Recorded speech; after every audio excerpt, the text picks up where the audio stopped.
নমস্কাৰ নমস্কাৰ নমস্কাৰ সকলোকে নমস্কাৰ জ্ঞাপন কৰিছোঁ। আজি মই আমাৰ ইয়াত হোৱা বানপানীৰ এটা সমস্যা দেখুৱাম আপোনালোকক। মই জিতেন মোৰ ভিডিঅ'টো ক্লিক কৰাৰ কাৰণে আপোনালোকক ধন্যবাদ জ্ঞাপন কৰিছোঁ।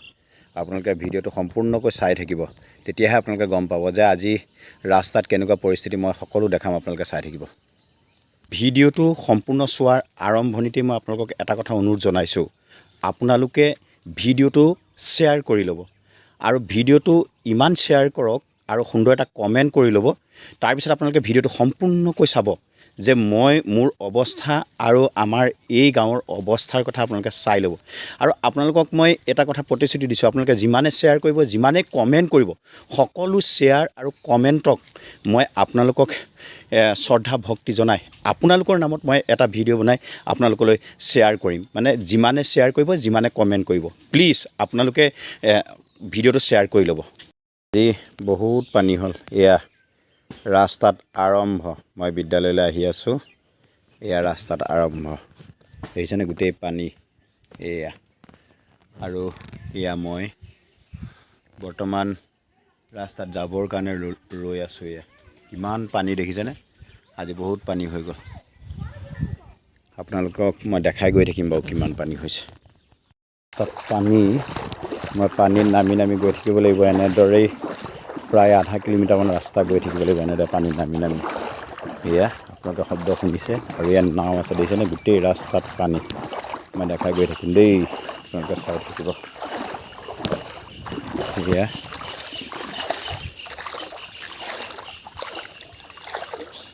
আমাৰ ইয়াতে নাৱৰ প্ৰয়োজন, আহি গ'ল নাৱৰ প্ৰয়োজন। আৰু ইয়াৰ ৰাস্তাত নাও নহ'লে ইয়াত যাব নোৱাৰি। এতিয়া বৰ্তমান ইয়াত পানী, এয়া হাঁহ চৰি আছে। আৰু সেয়া বিদ্যালয়লৈ ল'ৰা ছোৱালী আহি আছে নামি নামি। এয়া দেখিছে? মই দেখাই দেখাই গৈ থাকিম দেই, আপোনালোকে চাই থাকিব। বৰ্তমান সময়তো এনেকুৱা যাতায়াতৰ ব্যৱস্থা, মানে এনেকুৱা দুৰৱস্থা, বৰ্তমান সময়তো ইমান উন্নতি হোৱাৰ পাছতো এইবোৰ ঠাইত মানে প্ৰায় চৰকাৰৰ মানে দৃষ্টিগোচৰ নহয়। কি কাৰণত নহয় নাজানো, কিন্তু আমাৰবোৰ জেগা এনেকেই থাকে সদায়। আৰু এই ৰাস্তা পদূলিবিলাক কেতিয়াও বনোৱা নহয়। এই পাকেদি মানে এখন গাঁও পাবগৈ গৈ থাকি, অৰ্থাৎ মোৰ যি ঠাইত বিদ্যালয় আছে তাৰ গাঁৱলৈ যাব লাগে। এইটো মেইন ৰাস্তা। এই ৰাস্তাটো অৱস্থা এনেকুৱা, আৰু ক্ৰমান্বয়ে বেছি হ'ব। ইয়াত নাও চলিব লাগিব। গতিকে মই বিদ্যালয়লৈ এনে নামি আহিছোঁ আৰু এঠাইত বহুত দ, মানে তিতি যাব লাগিব। যিহেতু মই হাফ পেণ্ট পিন্ধি আহিছোঁ, লং পেণ্ট পিন্ধিবগৈ লাগিব বিদ্যালয়ত গৈ। মানে বিদ্যালয়ৰ ওচৰলৈকে এনেদৰে পানী আছে। গতিকে মই আপোনালোকক দেখাইছোঁ, এয়া গোটেই চাৰিওকাষটো দেখাইছোঁ। চাওক, দেখিছেনে? গোটেই পানীয়ে হৈ আছে এনেদৰে। গতিকে এই ৰাস্তাবিলাক কেতিয়া বনাব, কেতিয়া কি হ'ব নাজানো। ইয়াতেই ল'ৰা ছোৱালী এনেদৰে নামি নামি যাব লাগে। ইয়াত কিমান ভয় সংশ থাকিব। মাক বাপেকে ল'ৰা ছোৱালী পঠিয়াই দিয়াৰ পাছত কিমান চিন্তা ইয়াত। অৰ্থাৎ মই যিখন গাঁৱত মানে স্কুল কৰি আছোঁ, তাৰ পৰা ল'ৰা ছোৱালী আমাৰ গাঁৱৰ ছাইডত আহে, মানে এম স্কুল হাই স্কুল পঢ়িবৰ কাৰণে। গতিকে ল'ৰা ছোৱালীবোৰ কেনেদৰে আহে আপোনালোকে কল্পনা কৰকচোন বাৰু। ছাইডৰ পৰা দেখাইছোঁ ভিডিঅ'টো, আপোনালোকে চাওক। এয়া দেখিছে পানী, আৰু ইয়াতেই মই খোজকাঢ়ি আহি থাকিব লাগে পানী নামি নামি। এয়া চাওক, হাতত চেণ্ডেল আৰু এয়া বেগত মই ভৰাই লৈছোঁ লং পেণ্ট আৰু হাফ পেণ্ট পিন্ধি এনেদৰে নামি আহি আছোঁ। গতিকে আপোনালোকে কল্পনা কৰক যে বৰ্তমান সময়ত এখন বৃহৎ গাঁৱৰ মাজেদি এনেদৰে আহি থাকিবলগীয়া হৈছে, আৰু বৰ্তমান সময়তো ৰাস্তা পদূলি এনেকুৱাই। গতিকে কাক দোষাৰোপ কৰিব এতিয়া?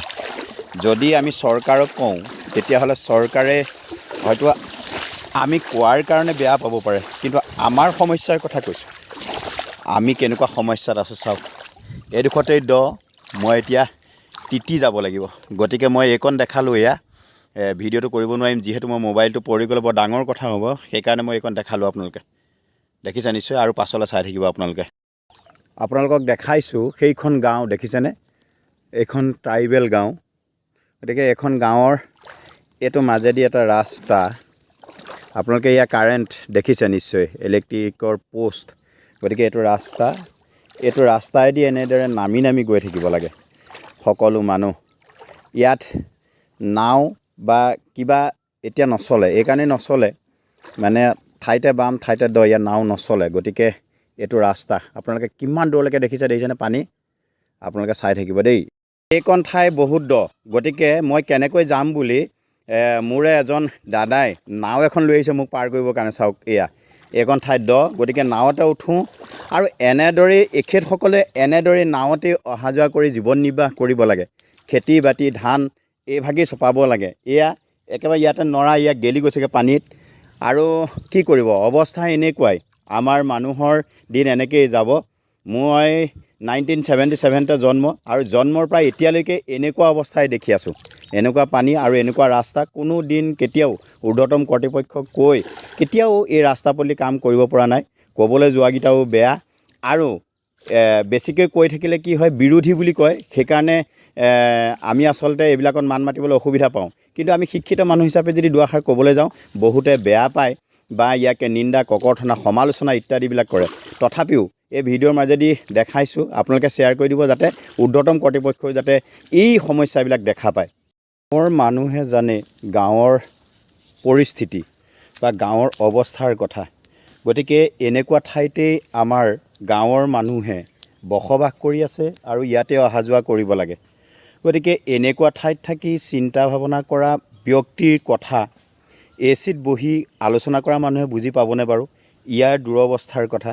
গতিকে এই গাঁৱত আমি জন্মৰ পৰা এতিয়ালৈকে এনেকুৱা অৱস্থাতে আমি জীয়াই থাকিবলগীয়া হৈছে, জীৱন ধাৰণ কৰিবলগীয়া হৈছে, আৰু এনেদৰে অহা যোৱা কৰি থাকিবলগীয়া হৈছে। গতিকে মই আপোনালোকক এই ভিডিঅ'টো এইকাৰণেই কৰিছোঁ, গতিকে আমি এনেকুৱা অৱস্থাৰ মাজেদি অহা যোৱা কৰি থাকিব লাগে। ইয়াক যদি কোনোবা ধনিক শ্ৰেণীৰ মানুহে বা উচ্চ পদস্থ মানুহে কয় বা তেওঁলোকে টান কথা ক'লে আমি শুনিব মন নাযায় কোনো কাৰণত। গতিকে এনেকুৱা অৱস্থাইদি আহি আমি বিদ্যালয়ত নিৰ্দিষ্ট সময়ত উপস্থিত হ'বহি লাগে, আৰু এই ৰাস্তাৰ মাজেদি ছাত্ৰ ছাত্ৰীসকলো যাব লাগে।